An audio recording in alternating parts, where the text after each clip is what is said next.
Turkey had a very important referendum vote yesterday about whether or not to give President Tayyip Erdogan effectively an iron grip on power. And what happened is the results are disastrous. It went the wrong way. So Erdogan won with 51.5% of the vote. Now, I'm going to get into exactly what's in the referendum in a minute, but first let me say that already, according to international watchdogs, they're saying, this isn't legit. This didn't follow objective standards. This doesn't pass our test. They were accepting unstamped ballots. That's weird. It's almost like the pro-Erdogan crowd could have done massive amounts of fake ballots in favor of Erdogan and then submitted them, and they were unstamped, and they viewed it as all good and totally legit, bro. Nothing to look at here. Understand, Erdogan is very similar to Vladimir Putin in that he goes back and forth from, hey, I'm prime minister. Oh, would you look at that? When I'm prime minister, the prime minister has all the power. Hey, I'm president. Hey, would you look at that? It used to be a symbolic role, but now that I'm president has all the power. You go back and forth, prime minister, president, prime minister, president. Every time, wherever Erdogan is, it happens to be where the power is.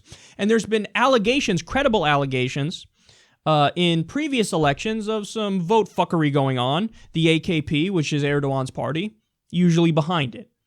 So this is, there's likely some fuckery going on here. I mean, obviously you have to wait for super hard evidence, but I mean, the stamp issue is one thing. The fact that the international watchdogs are saying, this isn't accurate. That's another thing. But the results are what the results are. He declared victory and they're moving forward now, and it is not good. So what exactly does this mean? Well, Turkey was a secular democracy. They had a long history of secularism. That's now just being eroded, and in fact, I would go as far as to say it's probably completely gone at this point. Erdogan is a guy who has literally locked people up just for insulting him. Like, there was a kid who posted something on the internet that had Erdogan compared to a Lord of the Rings character, Gollum, and, he's an ugly fuck, and so is Erdogan, and he was so insulted, arrest the kid. They arrested the kid. There was a wife who, every time Erdogan came on TV, she told her husband, change the channel. The husband was insulted you and that you went after the dear leader. He alerted the authorities. They arrested that poor woman. This is a guy he's a thin-skinned buffoon, and he has total authority. And yes, he locked people up when they hurt his fucking feelings. And also he's had corrupt dealings, oil deals, with unsavory characters in Syria. There are a lot of jihadists and Islamist rebels that he's like, I don't know, they're kind of serving our ends. We want to get rid of the Shia Alawite Assad in Syria. And look, Erdogan, he wants to reestablish the Ottoman Empire. That's what it is. He wants to have his own empire, the Erdogan Empire, or Erdoganistan. Erdoganistan sounds better.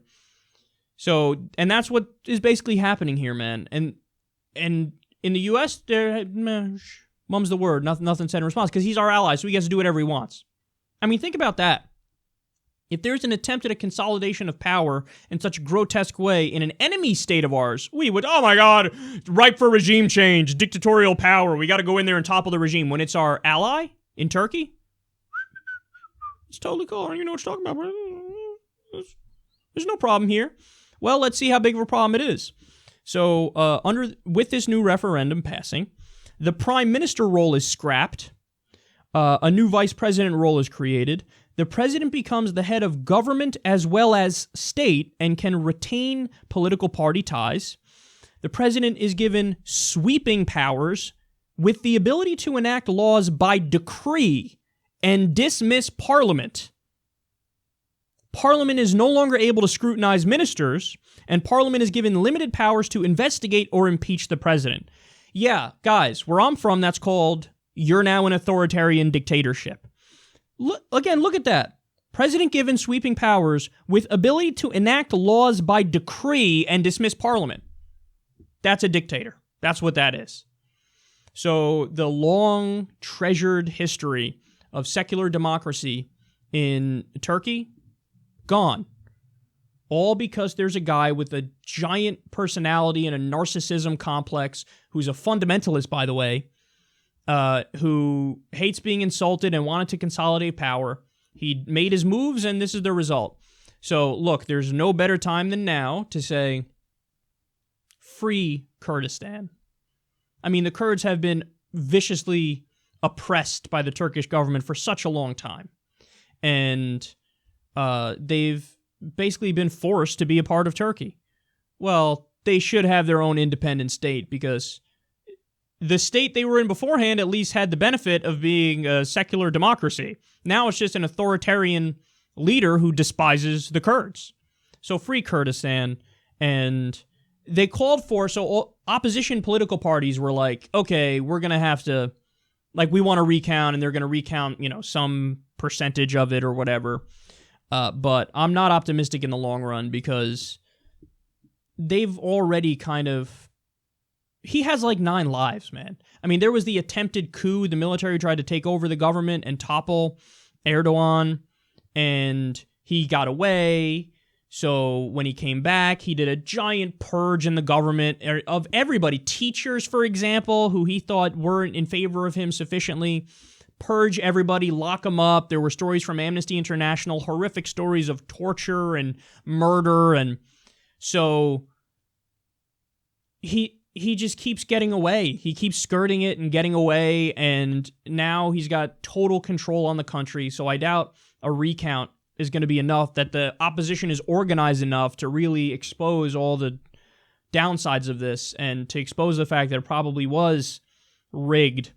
But all I have to say is rest in peace, Turkey, because Erdogan has taken your country down the wrong path, and you may be in the wilderness for a while.